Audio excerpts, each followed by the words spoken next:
Salam, hər vaxtınız xeyir olsun. Biz bugün sizinlə 2-ci Qarabağ müharibəsinə aid bəzi testlərin izahı ilə tanış olacağıq. Birinci sual. 1-ci və 2-ci Qarabağ müharibəsi arasındakı dövrdə baş verməyib. A. Gizir Mübariz İbrahimovun qəhrəmancasına şəhid olması bu 2010-cu ildə baş verib. B. Lələtəpə yüksəkliyinin azad olunması 2016-cı il aprel döyüşləri. C. Xudafərin körpüsü üzərində Azərbaycan bayrağının dalğalanması. Biz bilirik ki, Xudafərin körpüsünün işğaldan azad olunması 2020-ci il oktyabr ayının 18-nə təsadüf edir. Bu isə 2-ci Qarabağ müharibəsinin gedişində olmuş hadisədir. Ona görə də bizim doğru cavabımız olacaq C variantı.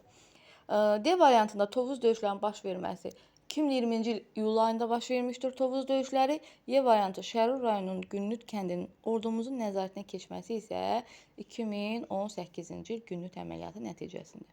İkinci sual.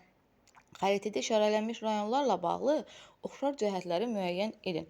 Deməli, xəritədə 2 rayonumuz işarələnmişdir. Birinci Füzuli, ikinci isə olacaq bizim Laçın rayonumuz. 2-ci Qarabağ müharibəsindən sonra ərazisində infrastruktur layihəsinin istifadəyə verilməsi Bəli, deməli 2021-ci il fevralında Laçın rayonu ərazisində Prezident İlham Əliyevin iştirakı ilə Güləbir su elektrik stansiyasının açılış mərasimi olmuşdur. Onu da qeyd edim ki, bu işğaldan azad olunmuş ərazilərdə İlham Əliyevin iştirakı ilə istifadəyə verilən ilk infrastruktur layihəsi kimi tarixə düşmüşdür.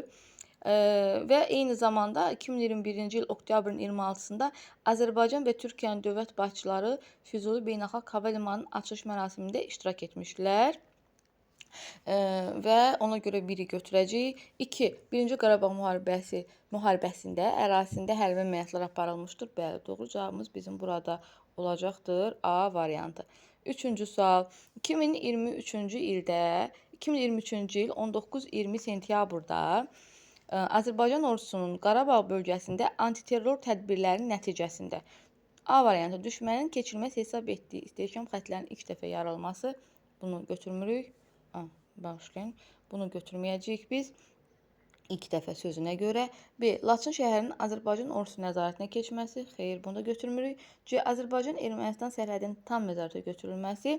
Xocalı rayonu tamamilə işğaldan azad olunması. Doğru cavabımız bizim burada olacaq D variantı. Nəyə görə D variantı?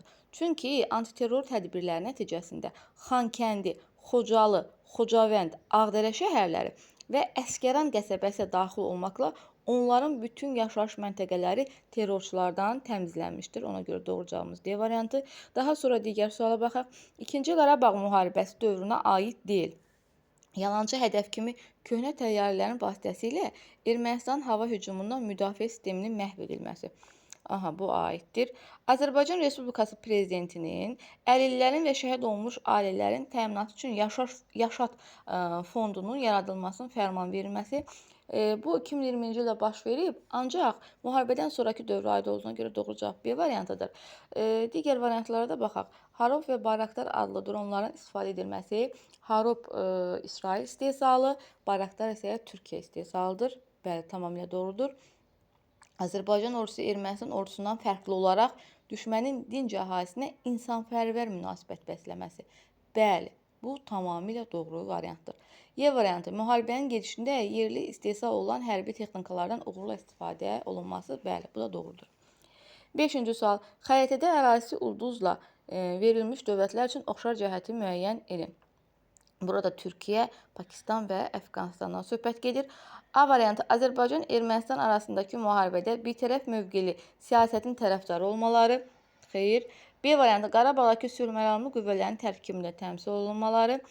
Xeyr. C variantı. İstehsal etdikləri pilotsuz döyüş aparatları vasitəsilə Azərbaycana hərbi cəhətdən köməklik göstərmələri. D variantı. Şuşa bəyannaməsinin imzalanması. Xeyr. Y variantı. Ermənistan Azərbaycan münaqişəsində ölkəmizin mövqeyini müdafiə etmələri. Bəli, doğru cavab Y variantı. 6-cı sual. 2-ci Qarabağ müharibəsində Azərbaycan ordusunun həyata keçirdiyi hərbi əməliyyatlar nəticəsində, deməli, birinci, müharibənin ilk günlərində Murovdağ yüksəkliyinin azad olunması doğrudur. İkinci, Zəngilan Ağbənd qəsəbəsinin azad edilməsi ilə İranla dövlət sərhədi tam nəzarətə götürülməsi. Bəli, 2020-ci il oktyabr ayının 22-sində Zəngilan Ağbənd qəsəbəsi azad edilməklə İranla dövlət sərhədimiz tam nəzarətə götürülmüşdür. Ona görə 2-ni də götürəcəyik. 3. Oktyabr ayının ilk günlərində Füzuli şəhərinin azad olunması. Füzuli 2020-ci il oktyabrında azad olunub. Ancaq oktyabrın 17-sində azad olunduğuna görə bu ilk günlərinə düşmür. Ona görə 3-ü götürmürük. 4. BMT-nin vasitəsilə humanitar atəşkəs haqqında razılığın əldə olunması. Xeyr. Və nəhayət 5. Turan taktikasından istifadə olunması doğrudur. Ona görə də bizim doğru cavabımız olacaq 1, 2, 5 D variantı. 7-ci sual. 1994 və 2010-cu illər Azərbaycan tarixinə aid ümumi cəhət Konstitusiyaya əlavə və düzəlişlərin edilməsi. Konstitusiyaya əlavə və düzəlişlərin edilməsi 2002, 2009, 2016-cı illərdir. Türkiyə ilə əməkdaşlıq müqaviləsinin imzalanması. Bəli, burada cavab elə B variantı olacaq. Ancaq beynəlxalq təşkilatlara üzv qəbul edilməsini götürə bilmərik. Xeyr. Milli Məclisə seçkilərin keçirilməsi bu ilk dəfə 1995-ci ildə olub. 95, 2000, 2005, yəni 5 ildən bir. Prezident seçkilərinin keçirilməsi 93, 98, 2003, 2008.